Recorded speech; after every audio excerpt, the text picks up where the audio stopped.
Hello. You are listening to the Carroll Connection with your host, Jared Carroll.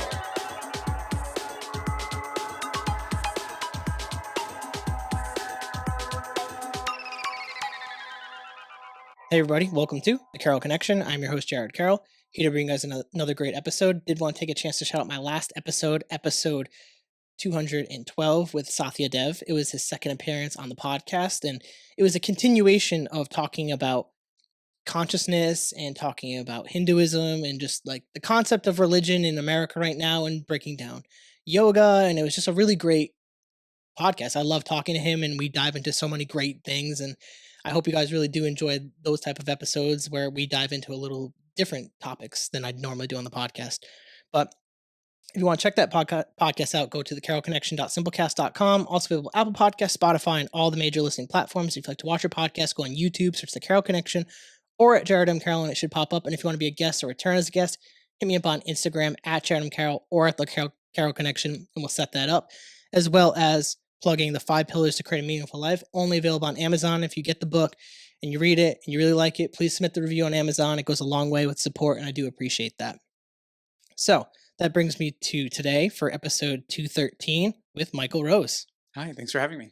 Glad to have you on the podcast. Really excited and to do this. And after just kind of like looking at your page and reading through like your bio and stuff like that, you do a lot of different things than what like I've had like interviewed people with, talking just about like fine art. And I see obviously we talked a little bit about launching the podcast, and there's a lot of stuff that you do that I'm very interested in about. Cool. And I'm excited to dive into this podcast with you. So how I kind of start the podcast is a little bit of who you are and what you're doing currently. So I'll let you do that. Sure. So I'm a gallerist and an art writer, and I do all kinds of different projects in the realm of visual art, basically, mostly in Rhode Island and in New England. Perfect. And I'm very excited to dive into kind of how you got into it and Sure. all the different aspects of it. And we'll get to that as we go through the podcast. But how I like to open up the dialogue is talking about family dynamic. And for any new listeners, I always kind of explain like why I do this. And when we're talking about like the grand scheme of your life, I think it's always important to kind of like talk about early life too, to kind of create a full picture in this episode. And I always use the metaphor of like building a house. Like the foundation is usually the most important piece of building the house, and our families, for better or worse, like help build that foundation. So I always like to discuss that with people and whatever they're comfortable discussing. So I'll let you kind of dive into your family dynamic. Sure. So I'm from Southeastern Mass, and I have 3 sisters, 2 older, 1 younger, and I grew up in a really tight-knit family. All of our grandparents were really involved in our upbringing. My grandparents had a grocery store that we all worked in, so that was sort of formative for all of us, I think.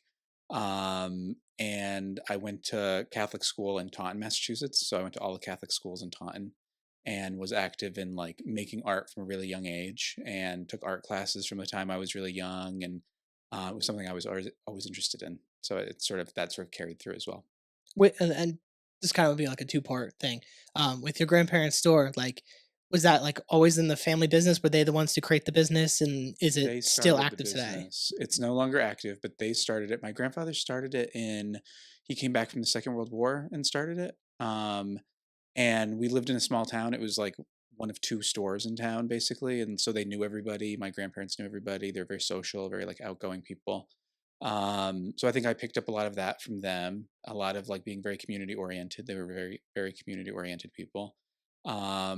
And they would like leave us to run the cash register on our own as like children, basically. So I think that's always sort of funny. So whenever I'm like in the gallery working and do these sort of public facing roles that I do as a gallery person, I think of them a lot and about that experience as a kid, working with the general public in like in a grocery store sort of situation. Yeah, That's honestly awesome. Yeah. Like you don't hear about too many people having the experience to kind of be able to work with the public like that in a community fashion, and having that responsibility too of like being a cashier and running the store and being supported by your grandparents to do that and being encouraged to do that. Like I think it's interesting to see how with time, with technology, the way that kids are growing up has changed. Like Mhm. you don't normally see that nowadays, or Yeah. like even just like the tight knit of like the Yeah. community to have like only one or two stores, and that's Mhm. the store that people go Yeah. to do things. And I think that's like a blessing to be able to have that Yeah. experience, just kind of like you talked about, is like Yeah, it was a you're neat building. childhood. It was interesting. It was very, like, old school, very, like, Leave It to Beaver, sort of.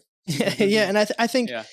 it feels like almost, and maybe this is a little bit just me, of like people kind of yearn for that, almost a Mhm. little bit of like Yeah. having that little bit of like pre-technology, pre-internet Mhm. like connection with people, to just Yeah. not have someone always on their phone in a conversation, or Exactly. um constantly bringing up all different types of topics. Like it just focused on life and what's in front of Oh, you, yeah. and not all this other stuff. Yeah. And we really do miss that community aspect. I think a Mhm. lot of the stuff that when I talk about connection on Mhm. this podcast stems to the concept of community, and Yeah. where community drives and fulfills us in a lot of Yeah. aspects. And I think, at least for me, I'll speak on this in the terms of like my podcast has always Mhm. helped me connect with people and create a community of Mhm. people that support what I do and Yeah. believe in what I do alongside myself. Like Mhm. I think it's important to obviously believe in yourself and what you do.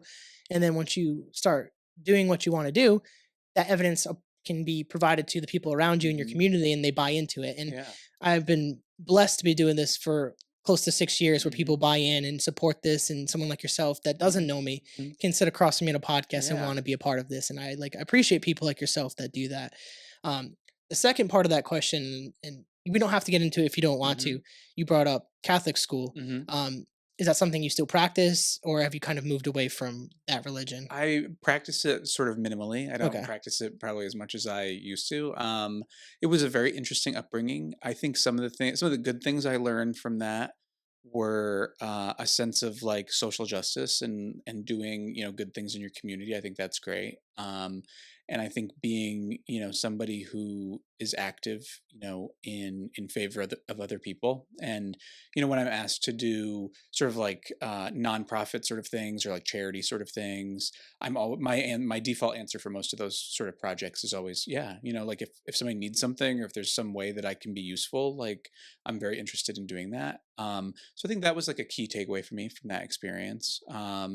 And I have excellent cursive as well. Yeah, really remarkable. And this is actually an interesting concept that I've kind of been like, I was actually debating with my friends on the way on the train up to a Red Sox game this weekend. Hmm. And I've been really into discussing spirituality and religions with people, Hmm. but the concept of like morals and where they kind of come from. And like I've seen the debates online too, of just people having this conversation, and I always just think it's super interesting, because like I would not say that I'm like a religious person. Hmm. Um, some people don't like this, and it's like cliche, but like I like to say spiritual, where Hmm.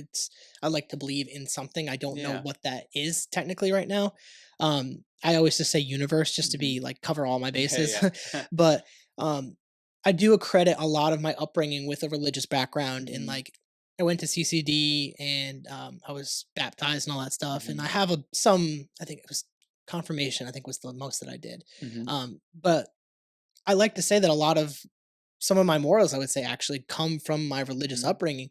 And for better or worse, I think most of them, I would say, were a positive Yeah. on my Yeah. life. And me and my friends were debating like where these morals come from. And Mm. they were arguing like he wasn't religious, and he like just knows like these are Yeah. Yeah. human like morality things that Yeah, I people think some know. things are innate. I think some things are innate in a way, and I think other things, some of the things, I think even just growing up in a small town, like you have a responsibility to other people who live in your community, and I think, if you see someone needs something, then you have an understanding, that someone of your community, you want to support people. And I think the way that it's manifested for me, like in the work that I do, is really like I think I have a really strong sense of our local art community and people, and what people are looking for, and like if it's an artist who's looking to show their work more, that's something I have a sense of. Or and I try to like keep a mental log of like if an artist has come to me and say, hey, do you know of any like studios that have opened up? If I hear of something, I just pass along to them. Like those are small things that I think are nice ways of being a positive force or spirit in your community in some way. I think is, and I don't know if that's necessarily like a moral issue, but it's just being sort of a good person in some Yeah, way. yeah, and I would Yeah. say that's morality in Yeah. some Yeah. aspect of like being a good person. Like where does Hmm. that come from? And like I don't know, it was just an interesting concept. And just like Yeah. that, obviously you bringing up going to Catholic school Hmm. brought that thought back up, and I was like, that was such an interesting debate. And like even my last episode talking with my guest Satya Dev, Mhm. who's Hindu, and picking his brain on where he believes in certain aspects and what he Mhm. believes. And there was a lot of things that he would bring up that I was like, yeah, I would actually Mhm. say that I agree with that and I Yeah. believe in that.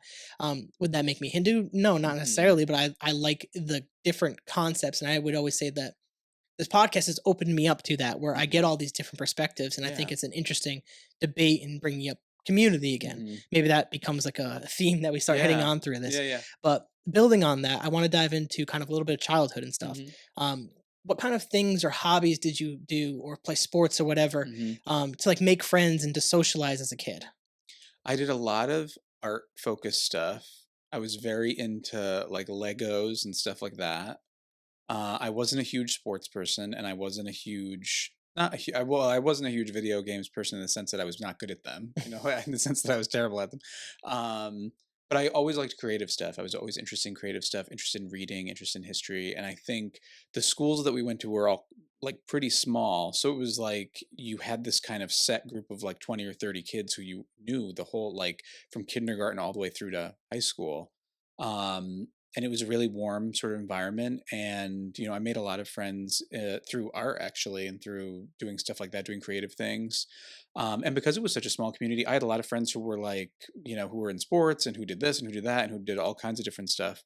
But for me, it always came back to art, all the time. It always came back to art. And even now, like, I've was recently going through some stuff in my parents' house and found like stuff from high school and like papers I wrote and stuff. And it's like I was very, very single minded about being interested in art, which is, so I think, is, as an adult, I don't remember being that single minded about it, but seeing that stuff is really interesting, I think.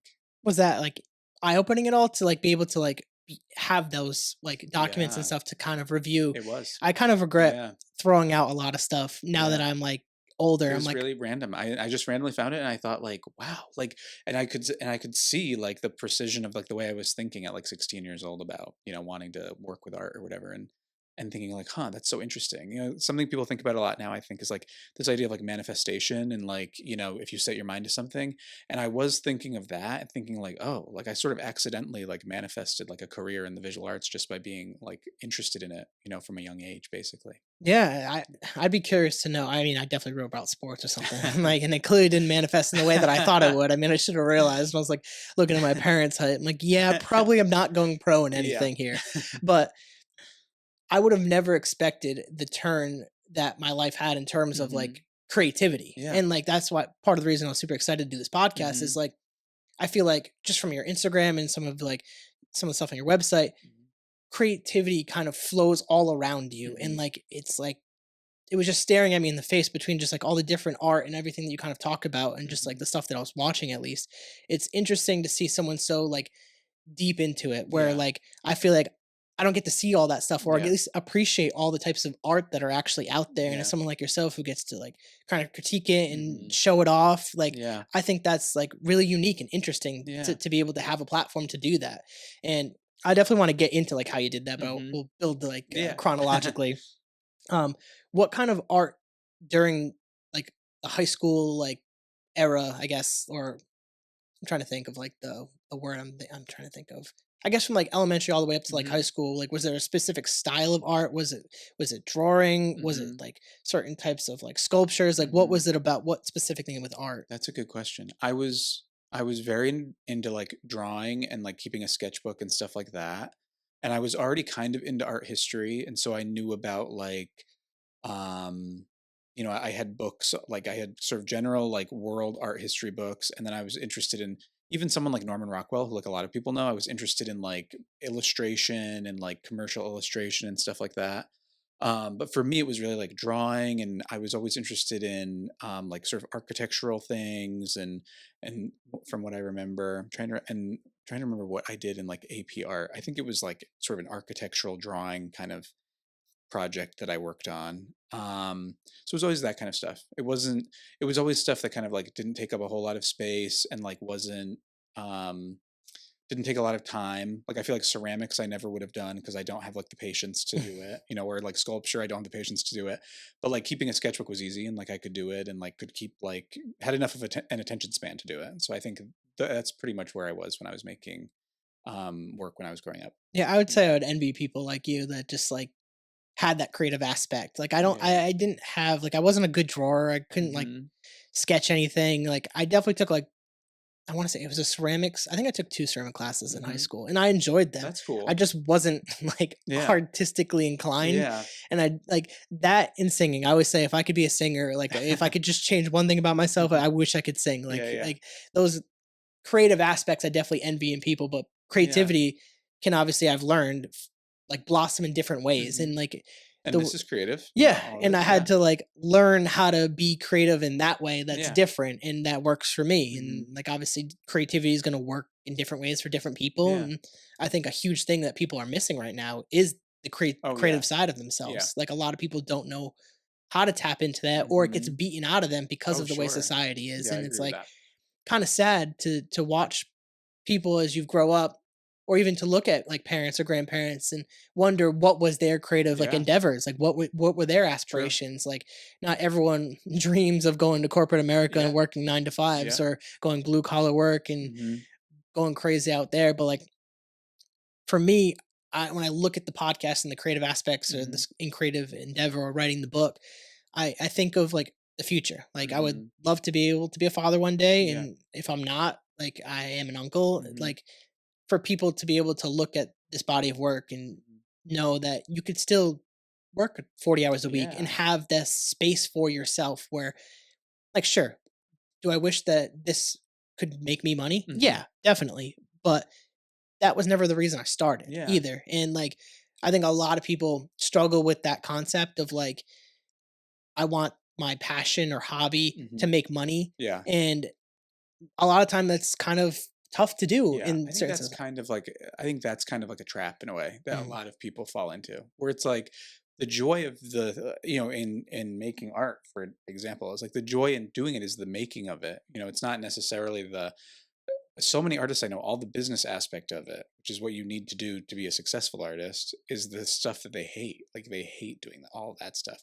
And they love being in the studio. They want to be in the studio all day. They want to be making stuff. They want to be doing that kind of thing. They want to be engaging in the thing they love making.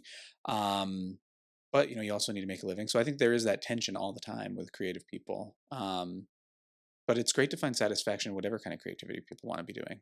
Like I think that's awesome. And I think for anybody who is like thinking about making art or anything like that, whenever I talk to people and someone says, I say, "Oh, are you an artist?" and they'll say, "No, no, no, I'm not an artist." But then they'll say like, "I paint and I do this and I do." I'm like, "Well, you're an artist. You're as much an artist as any other artist I know.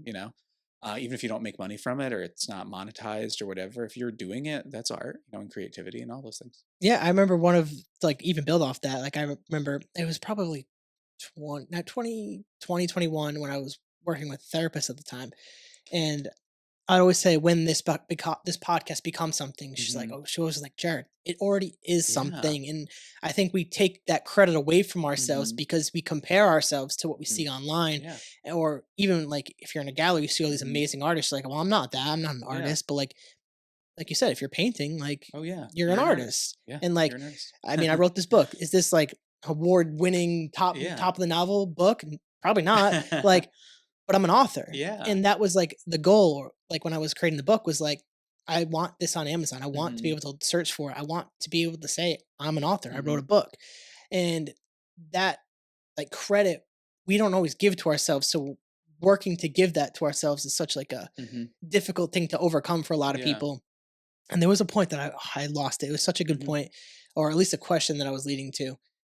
Had to do with the podcast and art.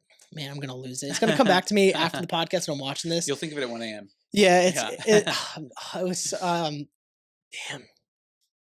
I already know what we'll go to next, but I'm Yeah. trying to see if I can get it, and it slipped for me. That's okay. We'll just keep continuing. Um, continuing with this, building into kind of like your life here, Hmm. kind of getting towards that senior year. Hmm. College, no college, like what was the path for you? Hmm. And also curious if your school system was like encouraging college for you. Yeah, we were very college preparatory when I was in high school. And I ended up going to Providence College and I didn't look at that many schools. I only looked at schools that had art history majors because that's what I wanted to major in. So I looked at PC, I looked at Roger Williams University, I looked at UMass Dartmouth, I looked at, where else did I look? Salem State, maybe. I don't remember. I probably like maybe 6 schools I applied to altogether.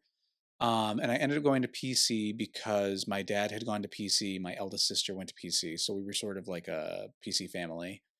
Um, but I wasn't like a great student in high school. I mean, I was a like very middle of the road student. I was terrible at science, terrible at math, and I think that sort of shaped like the trajectory that I ended up on in terms of like where I went to college, and then I ended up at Providence College and I really enjoyed it. And I was an art history major and ended up working in the arts afterwards. So it all worked out.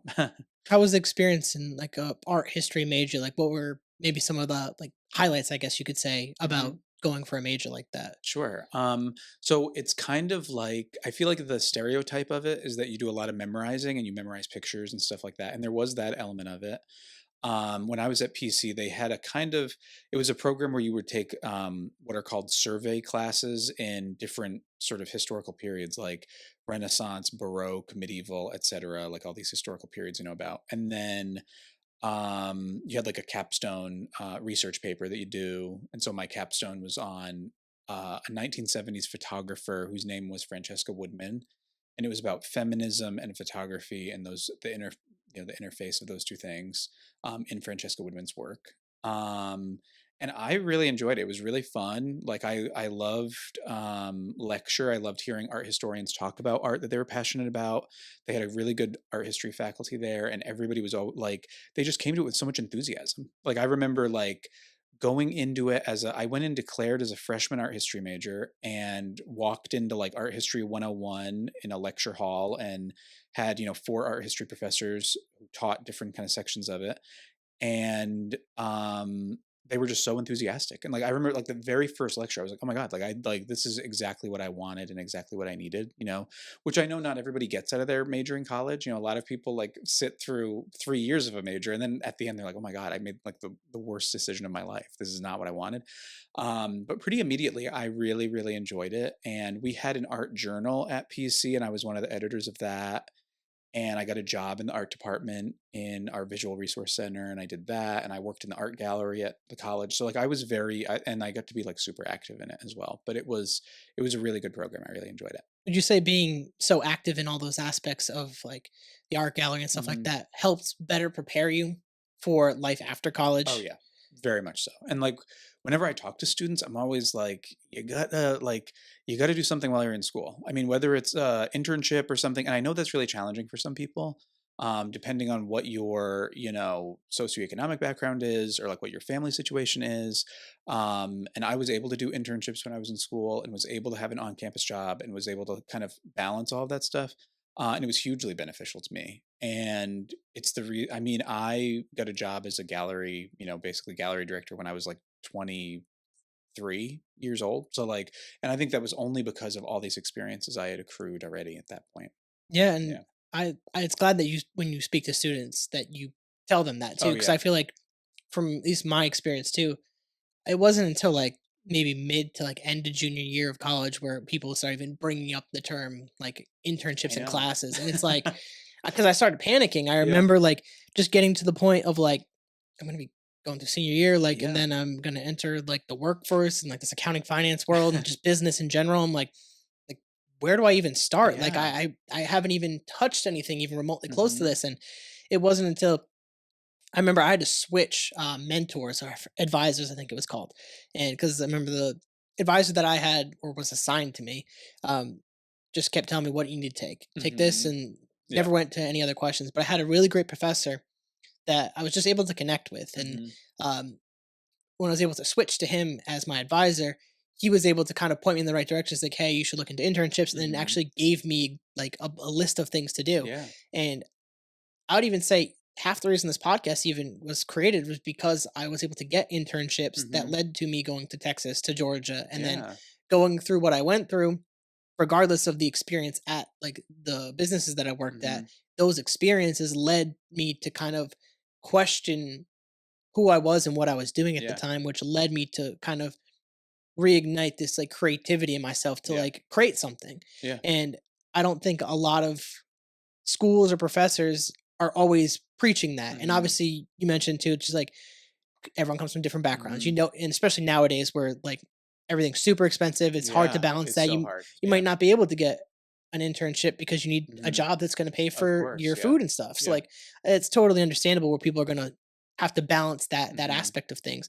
But highlighting the point that those internships are important Yeah, and very not beneficial. everyone dives into that, which is kind of Mhm. frustrating. And they're good to learn, like, what you don't wanna do too. Mm, You know, like, you can have an internship that's a horrible experience, and you realize, like, "Oh, I don't actually wanna, maybe work in a museum setting or do this or do that." I mean, I had an internship in an art gallery, I had an internship at a museum, I had an internship at, like, a furniture design place.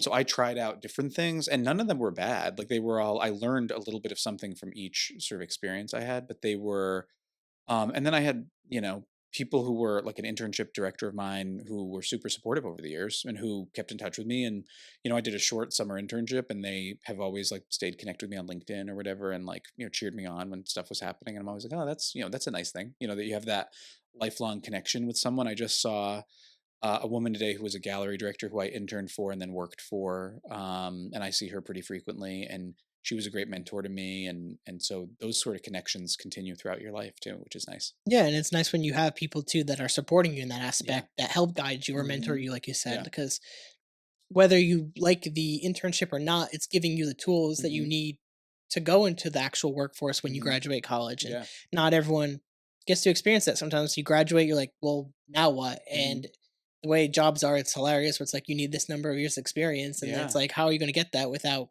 getting the experience No, and starting exactly. it? So it's just Yeah. like this When endless you're coming out of cycle. school, it's so intimidating. It's Yeah. really hard. So and not everyone is prepared too. Like Hmm. sometimes the schools, like the high schools we go to, don't always prepare us, Hmm. and like depending the size of like your classes and stuff like that, Yep. that can be an issue for certain school systems and funding and all that Hmm. stuff to get their students to the right schools to where they actually want to go. And Hmm.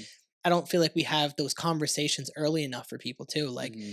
it's like sophomore, junior year, sophomore year a little bit, and then junior year it's like heavy into it Hmm. 'cause you gotta start getting ready. But it's like realistically, these conversations should be like eighth grade to like freshman year. Yeah. Like start like questioning like, and especially nowadays where I feel like the at least the ability to concept things or grasp things, I guess, Hmm. for this younger generation is maybe I'm like making this up, but it feels like it's a little easier. They're quicker to Hmm. grab things and they have access to all these Yeah. different tools and stuff online, and getting them ready for the real world or what they might be interested. At least starting there, like Yeah. what are you interested in? Because like I can't think of one teacher, and maybe I'm just biased, but like I can't think of anything of a teacher from like middle school or like Hmm. mid high school that was like, "What do you want to do with your Yeah. life?" And even when you got that question, eventually, it's Yeah. like, oh, "I don't know. What Yeah. do I Yeah. want to do? I've never been an Right? adult." Yeah, I'm a child. Yeah, and so it's like it's difficult to navigate, but I think it's really great that you had those experiences and Yeah. that you could speak on those because I think it highlights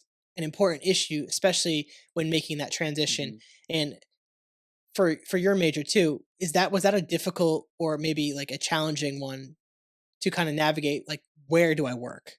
Yeah, it was. It was like, uh, at one point when, Obama was president, he said he was opening like a science lab at some university somewhere.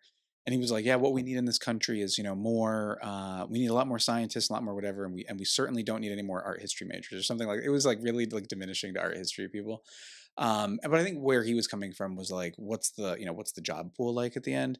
And for us, at least at PC when I was there were a lot of like you kind of did an art history major as you kind of pursued it as like a degree in kind of writing, sort of writing and research.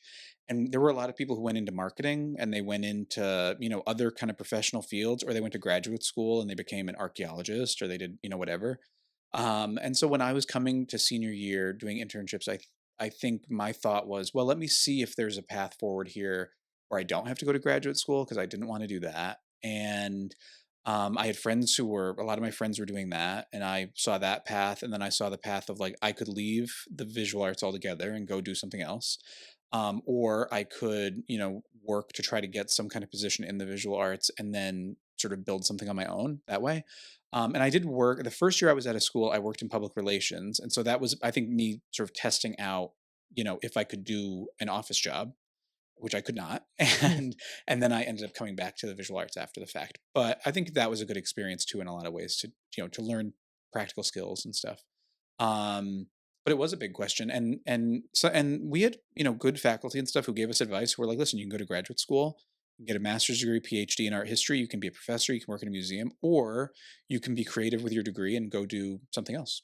So I think that it was nice that there were open doors in either direction. Yeah, and I think it's good that they allowed that Yeah, it was option a too and pointed conversation for it, sure. Yeah. because like that opens the door and helps you at least start to figure it out too. Yeah. Because on some like at that age too, at that point in your college experience, like you have to start making the decision too Yeah. of like, do I go to graduate school? Do I go Yeah. into the workforce and figure this out? Curious to start knowing, or curious to dive into, I should say, how you ended up to where you are today. Mhm. Like, how what was the path to get to where you are right now? So I always like, I think this is an interesting story for like, yeah, for like people who are about to graduate school. I had worked in public relations for about a year, and it didn't seem like a good fit for me necessarily. And Providence College would do these bus trips to New York City, and I had graduated, and a friend of mine who had graduated, we went on one together, and we were with one of our professors from undergrad, and she was asking how things were going, and I was like, I don't know, like this, what I'm doing right now doesn't seem like a fit necessarily. And someone who worked in the career services office at PC was on the bus and happened to overhear this conversation and happened to tell me that the Providence Art Club was hiring a gallery director. And she was like, oh, and they don't even, it seems like something that even someone like your age and your experience level could apply for and it'd be fine. And it was so fun. Like it was like getting career coaching so randomly, just like on this bus for like, because I happened to mention something. Um, and then a gallery person I had interned and worked for wrote a recommendation for me. So the internship, was an element of it.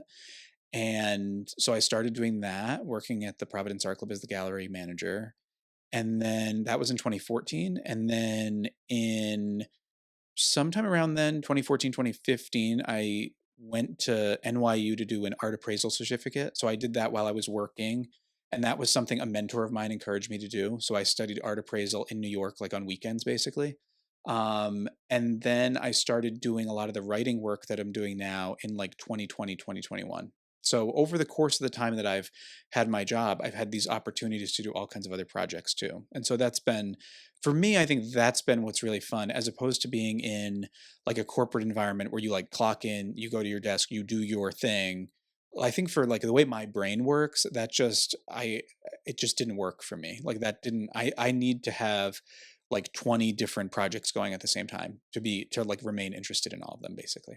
Yeah, and that makes a lot of sense. I could definitely attest to the struggles of being stuck to a desk. Hmm. Like that's definitely Yeah. challenging for a lot of people, even people that still do it. And you Hmm. could see them fidgeting or Yeah. having to have conversations or get up every 5 minutes Yeah. and talk. That would It's be like, me. I would be like running around the office. Like, yeah, I can lock in. I'm just like, Mhm. I could do that. Like do I enjoy it? No, it's a completely Yeah. different conversation. But um how did you start launching your own platform and kind of Mhm. becoming your own entity almost? Because like Yeah. when I see you in your platform, I see you, like Mhm. actually you. Oh, I that's don't nice. see like a business, like, and I think that's like one of the things I look for when I try to interview people is Yeah. like not so much of a company they're Mhm. representing, but like because sometimes they are, and it's Yeah. like there's a good reason for it, but like I see you as a person actually doing something you enjoy, and Mhm. that's kind of what caught my eye when I was Yeah. like searching like through social media and stuff. Oh, cool. I think I do always try to make it personal. Like when I think what I would start doing is like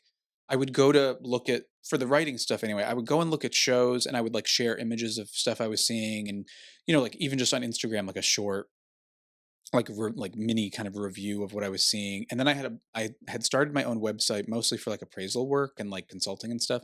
And I started a blog on there, and I would like add, posts about different things I was seeing. So I think for me it was like sort of like you doing this. It was like just something I thought was fun, and like I had no sense of like monetizing it at all. And I was like, oh, like and maybe it was partially like this is like a journal where I can remember shows that I've seen that I've really enjoyed, or an artist I met who I really liked meeting, and like that kind of stuff. And then it kind of just became its own sort of thing, and other opportunities came that way because I had already started doing it, basically. Like you kind of have to like prime the pump for those kind of opportunities. It's not like, I think sometimes you imagine like, and maybe this is what you imagine when you first graduate from college, is like the idea that I have this degree now, so someone somewhere is going to come and offer me something now because of it. And it's like, yeah, like a lot of people have the same piece of paper. So you do have to kind of like create opportunities and stuff. And most of the projects I do, I don't make any money on, which is fine with me because I like doing them. I like supporting artists I know, and I like, having the opportunity to share information and stuff. And so that's basically sort of where it came from. But I'm glad that you said that it comes across as like that it is me, that it's not, that there really is no brand at all. Like it's just me like sharing stuff with people. And I think that's really nice to hear because that's what the goal is basically is like, I hope that it feels personal to people. And I hope like in some of the projects I do where like I do this thing every month that's called like drinks with artists where I'll go to a different bar and just like invite people to come and like meet me at a bar. And something like that, like I really want it to be inviting and like personal and like it's not, no one's making any money off this thing, and like we can all be together in community together and share experiences we're having and stuff. So I think that's sort of where it comes from for me. Yeah, and it's the authenticity of it where it's really authentically you. And I Mhm. think that's a great thing. And Yeah. you brought up like feeling like it's like a journal almost. Mhm. And for me, that resonated right away because even when I do like solo episodes every once in Mhm. a while, I don't do them as much because like I just don't, that's not what the platform was created Mhm. for. But sometimes when I feel called to talk about something or just something's on my mind, Mhm. I would always view it as like a recorded journal session, basically. Mhm. And if people get something from it, cool.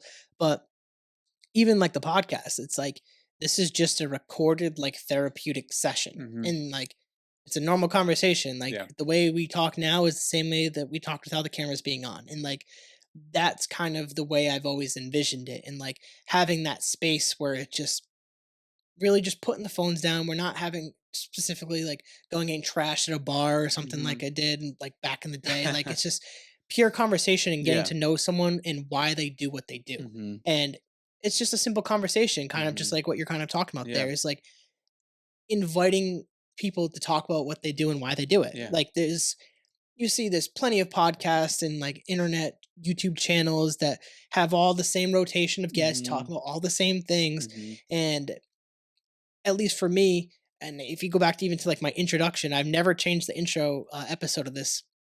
And I think it was like 24 or something at the time, 23, 24. Mhm. And one, I sound ridiculous, but two, like I was like, I don't really care to interview celebrities. Mhm. If like I did, Yeah. cool. But like they're everywhere. You can see Mhm. all their episodes out there. What about the Yeah. people in my community? What Yeah. about the people that I don't know Yeah. about? Like, let's find them and talk to Yeah. them. And that was always like the place that I kind of started to lean into. I didn't Mhm. know that like I guess necessarily in the beginning because I never knew where this would go. Yeah.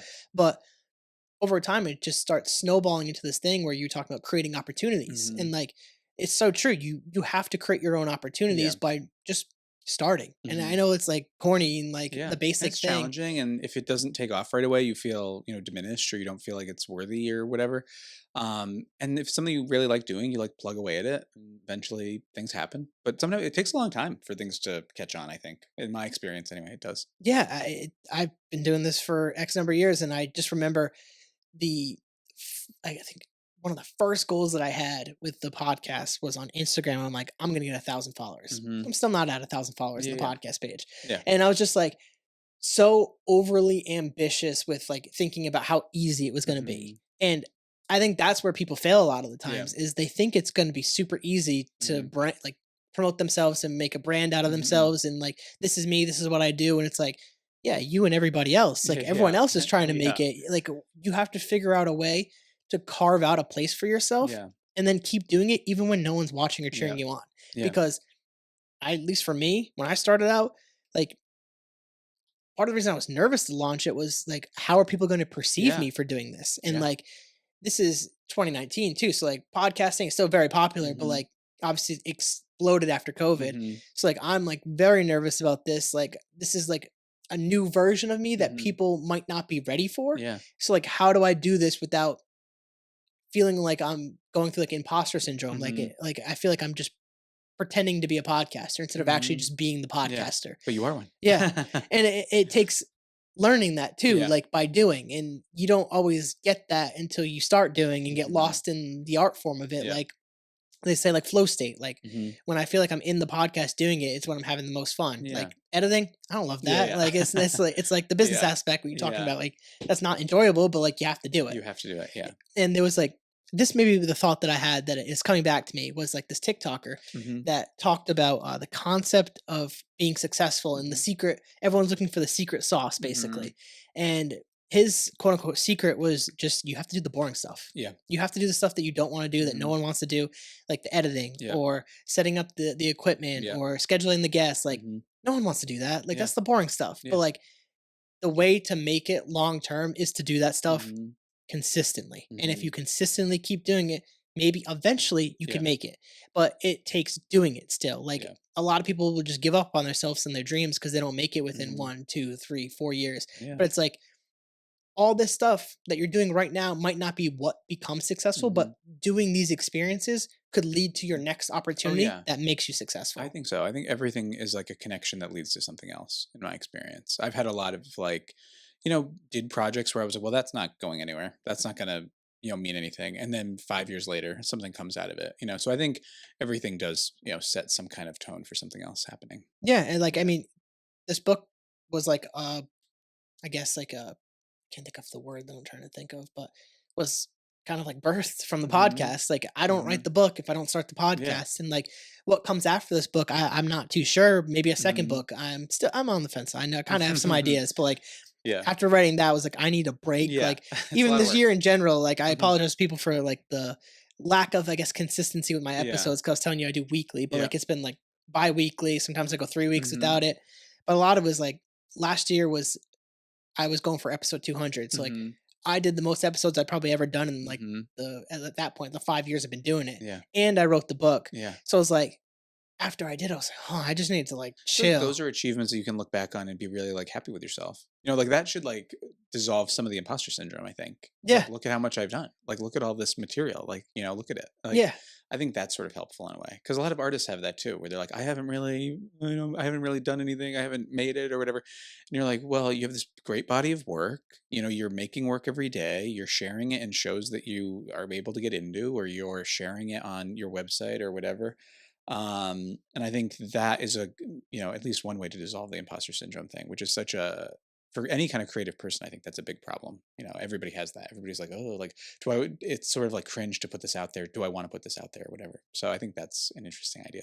It's funny how that became cringe too. Like people Yeah. turned, it's like the whole too cool for school type Yeah. Yeah. attitude. It's like it just turned Yeah. cringe where it's like even if you try to be something or try to do something and Hmm. people just want to take you down for Yeah. it, it's like, and a lot of it is people trying to put you back in the bubble that they see you in. Hmm. And that is something that I've Yeah. had to work through less now, but Hmm. like, especially more starting out was like, especially moving away and then coming back to where I'm from, Hmm. learning different things about myself and who I was, coming back to where I'm from, and people expecting me to still be that person who I was Hmm. before I left. And it Yeah. was like, that's not me anymore. Like Yeah. I've changed. I've met new people. I've seen Hmm. different things. Like I don't want to be that person anymore. Hmm. So this podcast too was like me breaking from that Hmm. to become something Yeah. different because I wanted to be better. I wanted to grow and change and be creative on Yeah. some level. And this has allowed me to do that. And I feel like a lot of artists too can relate to Hmm. that is like trying to find your space to be creative and be accepted Yeah. too. I think being accepted is like one of the more difficult things and finding your Hmm. like I guess quote unquote tribe within Yeah. your community of Yeah. art.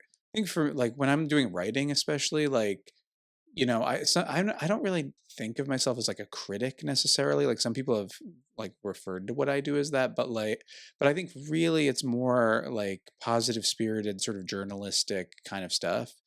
And it's nice to be able to write about an artist and say, we should all celebrate this person and what they're making. Like, and I've definitely written about artists over the years where like I wouldn't necessarily collect their work myself, but like I know people who would, and I know that they should have an audience for what they're making, and they deserve to be heard and seen for what they're making. So I think like in the work that I've done, I've always tried to like embody that kind of positive spirit of it rather than doing like the tearing people down thing, which is especially in like arts writing and arts whatever, is a big thing. There is this idea that it's good to like sort of dismantle people who are in your community, and that's an impulse that I've never understood personally. Like I think everybody is already dealing with enough. That whatever you can do to like elevate and uplift people around you is what you should be doing. And to spend any part of your day, saying, putting in print even like bad things about someone is crazy. Like that, I don't personally.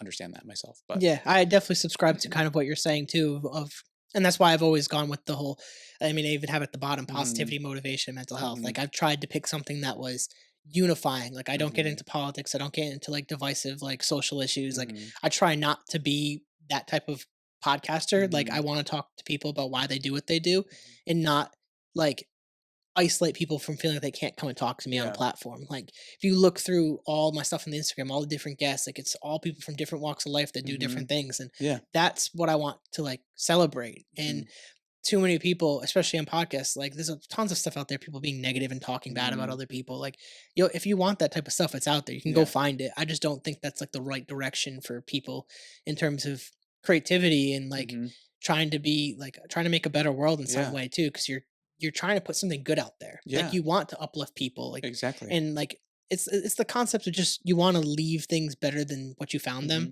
And you might not be able to change the world by yourself, but you yeah. could start by changing what's around you at hmm least. And that creates the whole ripple effect. And then if we do a podcast and someone hears this and hmm they really like what you're talking about and yeah. they want to go start looking into art history as a yeah. major or start working in art galleries or be a critic, yeah. or I don't want to use the word critic negatively, but like Yeah. they start doing that because they listen to us on a podcast yeah. just talking about what we like Yeah. It's doing. amazing the influence different things can have on you. I think it's really interesting. And I don't think enough people are being willing to put themselves out there. It's difficult to hmm do, and I understand that. Like, not everyone wants to open themselves up to criticism because if you hmm do that when you post online, yeah. like that's like the like other side of like the positive aspect of hmm posting is like, yeah, someone has the ability to be like, yeah, I don't like what you Yeah, said. I think that's true. And that whole sort of culture of like the social media thing is so toxic and like, you have like FOMO all the time. You're like seeing everybody's doing something fun and like you're not there and you're like, why am I not at that thing that everyone's doing? So I think that's not great. But I think like if you can use it as a jumping off point to build like real community with people and make real connections with people and the way I've always used mine is like to like share other people's stories and hopefully elevate them a little bit and if someone says to me, oh, like someone came to my show and said it was because like you told them to come, and like that is always really meaningful to me. Like that's a real connection that hopefully turns into something for someone else down the road at some point. It shows you're making positive influences Yeah. too. And I think that's like a Yeah. cool thing is like I was telling you, like off podcast, like people seeing the shirt and like saying hmm the most famous one that I had was someone that's part of a music group hmm that come on the podcast and I was at their parents' business getting like an oil change hmm and I didn't know like that was their mom Yeah. until Yeah. they saw my sweatshirt and she like thanked me for doing the That's podcast so and talking nice. to someone like local and like promoting Yeah. that and I was like that was like the coolest thing in the world to like not like I wasn't like looking for anything. I was Yeah. just wearing my stuff. I mean, I'm hmm crazy. I always wear my I have shirts for like every single day. Like, but having that experience was like really like it felt good like to hmm be reminded of like okay like I am doing something that's Yeah. worth it because that is like the one of the things that people don't always discuss when you're creating is like you don't and I said this I think might have been last episode um a lot of people who are creative or artistic you might not get appreciated in the moment. A lot of hmm artists don't get recognized Yeah. until Very they pass true. away, so Yes. like that's like a part of it too, you know. Yeah.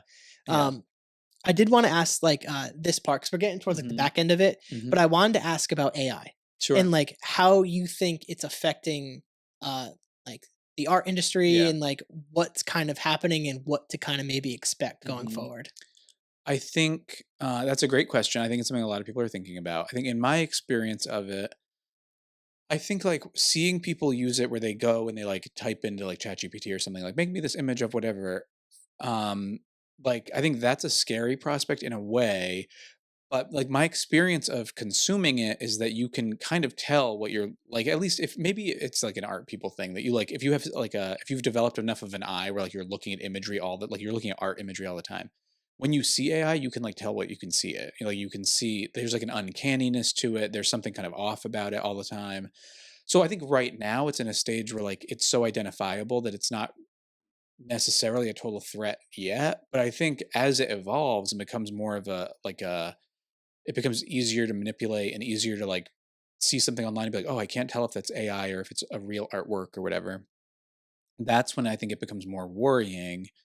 Um, like Photoshop has their AI feature and like you can use Photoshop and use the AI in it to do different things for you. And so for some artists, they use it to like they can use it to like make workflows easier for themselves, and like, and so that's a consideration. Like there are those sort of things to balance. I think something funny that I heard somewhere, somebody was like, why are we having the AI make art and write literature when like we should be using technology to like do our laundry for us? Like we like what? Like I want to be doing leisure time activities. I don't want to have AI making music for me while I'm like washing dishes. Like that, you know what I mean? Like so I think hopefully that kind of wins out, I think. And I think, you know, there's no substitute for having an artist in flesh, in person, talking to someone and sharing their story with them. Like I think that's always going to be more appealing than like some weird like thing you printed off your computer. Basically, I hope that's always going to be more appealing. Oh, that was a great point. Yeah. I wish that we could just start working on that. Take all those tasks that everyone hates, Yeah. laundry, and like Like you, I don't want to do my taxes. I want AI to do it. make I that. want to put my things in it and have it do it. Like I don't want to do that. Yeah, You and know? it's like you brought up like the uncanny valley aspect of it, and like Yeah. I always say it's legit soulless. Like I Mhm. had like I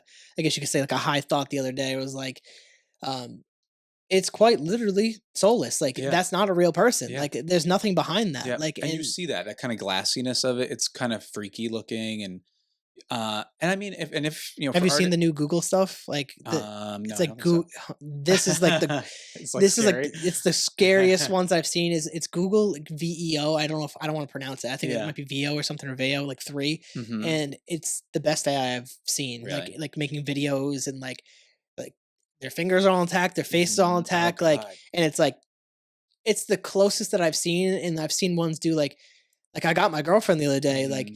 it was a news anchor and it was like J.K. Rowling's boat has been attacked by orcas. And it was Oh. like, obviously once you hear the Yeah. orca Yeah. part, you're like, that's ridiculous. But it was like, Yeah. you couldn't tell at first. And Yeah. like even like the words are right. Like, cause Yeah. obviously early all the words are, it's like broken English, not Yeah. even real English. Yeah. But this was actually creepy. Like this, and like I've tried to avoid it because like the aspect of AI taking over parts of the workforce is Hmm. very real. Yeah. And I don't think people are really understanding the negative ramifications Of of that because course. people talk about, oh, I we'll mean, just even get, in like banking and finance and yeah, stuff, the like way you're my doing it. Yeah. jobs would be Oh my heavily God. at stake. Like I Yeah. know a lot of people that would get replaced and possibly myself as well. Yeah. So it's like you introduce that, you're really only helping the people at the top because Yeah. they're just making more money Of off that. course. And then it's like, well, people are, oh, we'll get universal like checks and stuff. I'm like, until I see something like Yeah. that, I don't think that's a Yeah, real I don't think, yeah, real. I think that is a huge problem, and I think it's something just to be cautious about. It's almost like when NFTs were really popular a couple years ago. Like I think that was something everybody was thinking about and kind of worried about, and then it kind of petered out. I don't know if this is going to peter out in the same way as that, but I think it's something to be cautious about, and it's why I think like contextualizing the importance of artists through writing or through podcasting with them or through any kind of creative sort of journalistic kind of art form that you can get your hands on, I think is super important, because I think when people can see the artist behind the work that they're making, it makes such a strong case for like why you should support real art people making things. Like when you get to meet an artist one on one and you see this person and their passion for what they're doing and their expertise in what they're doing and all the years and time they've invested in learning how to do it is so impressive to people. And I've brought people on studio visits. I just was finished like a semester of teaching art appreciation in RISD's continuing ed department, and brought them to a couple like ceramic studios, and they were so like enamored with it. Like the students were so into it, meeting artists one on one, having artists share their story with them, and came out of it like so fired up, and like they wanted to make their own work. They wanted to support those artists that they met. And so I think that's that's really important to be able to do stuff like that, and it makes a really strong argument against automated stuff and AI, and hopefully that continues. But Yeah, and I'm definitely yeah, support real artists, support real people doing yeah, real things. Like yeah, I think we have to. I think you can't avoid AI. It's here, and yeah, we really can't unplug it at this yeah, point. So we really have to figure out a way to make it work for us in some hmm, aspect, like taking away stuff that yeah, like is tedious, and so yeah, that people can start doing stuff they actually want to do and like yeah, get to that place. But who knows if it actually gets to that place? hmm, But we are getting towards the end, and I have that question hmm. for you at the end. But I wanted to give you the chance to like kind of like highlight any things that we should be looking for from you in the next coming months, years. Like, what are you kind of working on right Mm. now? Well, one project I'm working on right now is I do a newsletter every Friday called New England Art News, and I have a blog that goes with that. So every Friday it's like a Substack newsletter, and it'll have art jobs in it, grants, residencies the artists can apply for, and it's a free resource. It's something that I just circulate to an email list. So if people are interested in stuff like that, they can join that mailing list. And that's something that's been super fulfilling that I started because I've always been really nerdy about like looking up opportunities. And I had artists in my life where like, I'd have an artist who I maybe did a studio visit with, and they would say, "Oh, like, have you heard of any grants lately for like fiber art or anything?" And so I would research just, for fun and like to be nice to like a friend to look for them and see if I could find anything. And then I was like, well, why am I just doing this in a kind of niche way? Why don't I do it in a, like, if I'm looking it up anyway, why don't I just like circulate this information I'm finding? So that's been a really rewarding thing. I started doing that in the fall, and it's grown very steadily over the time I've been doing it. And I've had so many people who have emailed me and said like they got into a show because of it, or like they got a grant they found on it, or they got a job that they found on it. And like that's been super rewarding and really fun to see that happen for people. And then hopefully to see those people like pay it forward, and like, if somebody gets a job doing something that like if they can place another artist in like a role, like that's a good thing. So that's my main sort of pet project right now is that. And it's fun. So Yeah, yeah. and sign up. It's free. Yeah, So it's free. yeah, And it's so gonna remain free. I'm not gonna start charging for it. yeah, and I think that's a great thing, and Yeah. it's something that legit adds value Yeah. and that's rewarding. So Yeah. I think that's awesome. Yeah. But Michael, my last question for you Mhm. is, what would your advice be for someone who wants to pursue their passion? I think, like we talked about a little bit, thinking about what you really want to be doing versus what you don't want to be doing, like in the sense of like doing internships and stuff to discover what you really care about. I think being honest with yourself what you care about and not forcing yourself into a box is part of it.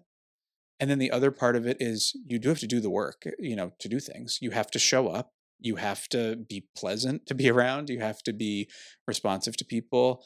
Something I say to like students when I'm talking to them is you can never imagine how small the world is, and that, in 5 years, you're going to run into people again. You're going to have renewed relationships with people, and doing your best to like stay positive with people and all that kind of stuff is really important as well. But I think like being honest with yourself about where your interests lie is the foundation of it, and then doing the work to follow through on it and to make it a real part of your life is the second part of it. And that's how it's been for me anyway. I think that's fantastic. I think also the fantastic piece is like acknowledging the aspect of like you will probably run into people again, and like Yeah. trying not to be, especially when we're younger, burning all the bridges. I'm the Yeah. type that would be like, I'm burning it down if I don't have that when I Yeah. was younger. And I'm Yeah. like, you can't do that. That's No, just you can't. as much as like someone might hurt your feelings or something like Yeah. that when you're younger, whether it's a relationship or a business connection or a Mhm. friendship, like it's better, as hard as it is, to walk away in the best positive way that you can, even if it's just Mhm. walking away silently, Yeah. doing what you can to protect your mental health and peace, because there's a chance that you run back into them and you don't Yeah. want that like tension out in the world. It's Yeah. not good for Well, anybody. Everybody should be happy with one another, I Yeah. think. Try to respect people's space and their Yeah. boundaries and keep working on what you're doing and doing the work. That's like a Yeah. huge aspect. But Yeah. Michael, I do appreciate you coming on Yeah, this it's so fun. Thanks podcast for and having me. doing this and sharing kind of where you come from and how you do what you do. Yeah. If you want to look into this camera, you can plug Sure. everything where people can find you. You can find me on Instagram at Michael Rose Fine Art, and you can subscribe for my newsletter at newenglandartnews.substack.com. Perfect. And Thanks. for you guys, if you guys like the podcast, please rate, review, subscribe, share it with your friends, share it with your family, share it with your grandma. Check out the carrollconnection.simplecast.com. Also available Apple Podcasts, Spotify, and all the major listening platforms. If you'd like to watch your podcast, go on YouTube, search the Carroll Connection, or at Jared M. Carroll, and it should pop up. And if you want to be a guest or return as a guest, hit me up on Instagram at Jared M. Carroll or at the Carroll Connection, and we'll set that up. And as well as plugging the 5 pillars to create a meaningful life, only available on Amazon. If you read it, please submit the review. It goes a long way in the algorithm. So until next time, guys, peace.